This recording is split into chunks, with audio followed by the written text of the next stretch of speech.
ini kita akan mempelajari materi mengenai matematika dan komputasi teknik 1 oleh saya, Ahmad Suhaif.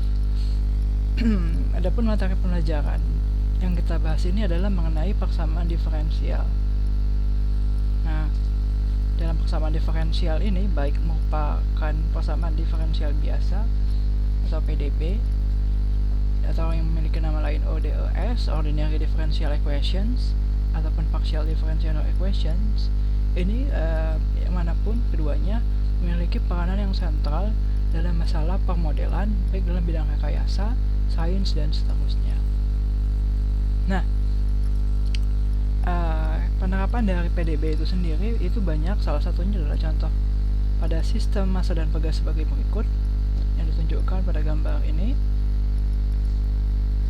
Yang ditanyakan dari kasus ini adalah bagaimana kita menghasilkan sebuah plot posisi terhadap waktu dengan ketentuan sebagai berikut, yaitu displacement mula-mula atau pindahan mula-mula yaitu 0,2 meter, konstanta pegas 42, dan seterusnya.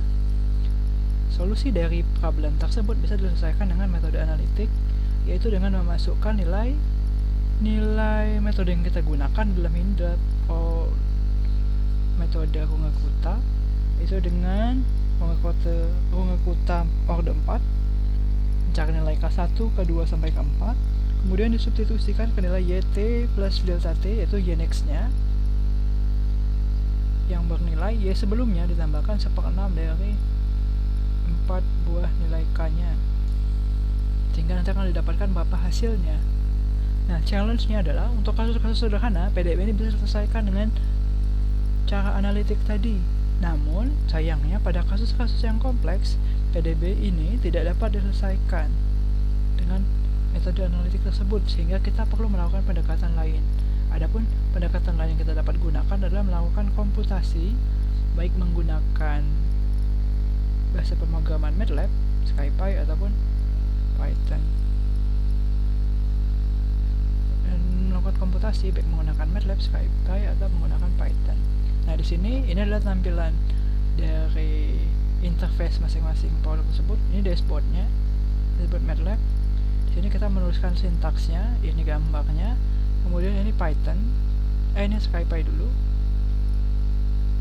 Di sini ada apanya nih? Ada tempat menuliskan codingannya. Kemudian di sini ada tampilan GUI-nya, Graphic User Interface-nya.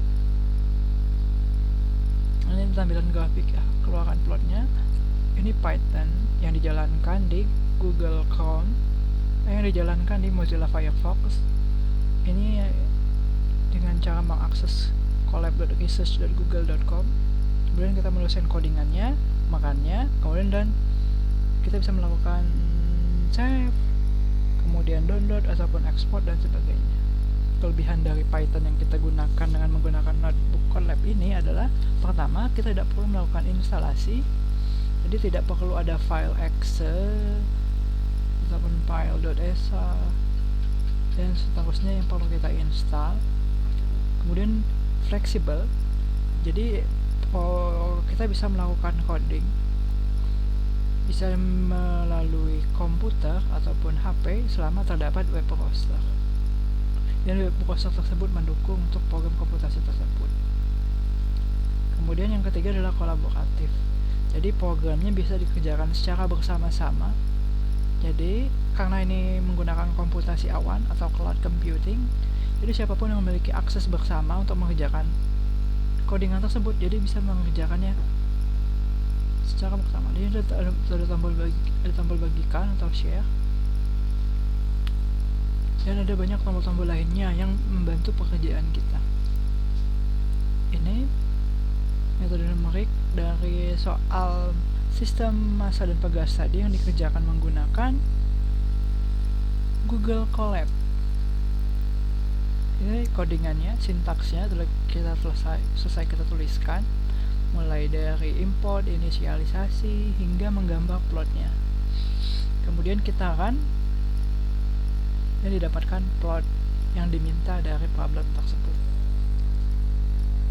Ini step by step dari solusi problem tersebut, mulai dari mengimport library yang dibutuhkan, yaitu pylab dan numpy dalam kasus ini. Kemudian menginisialisasi nilai-nilai yang diketahui atau menginisialisasi nilai-nilai yang diketahui. Menginisialisasi nilai-nilai yang diketahui dan ditentukan. Nilai yang diketahui dan yang kita tentukan. Kemudian selanjutnya kita menuliskan formulanya. Ini rumusan K1, K2 dan seterusnya sehingga dapat nilai NX-nya tadi. Kemudian kita mengembalikan nilainya kita mengembalikan atau mengambil nilainya.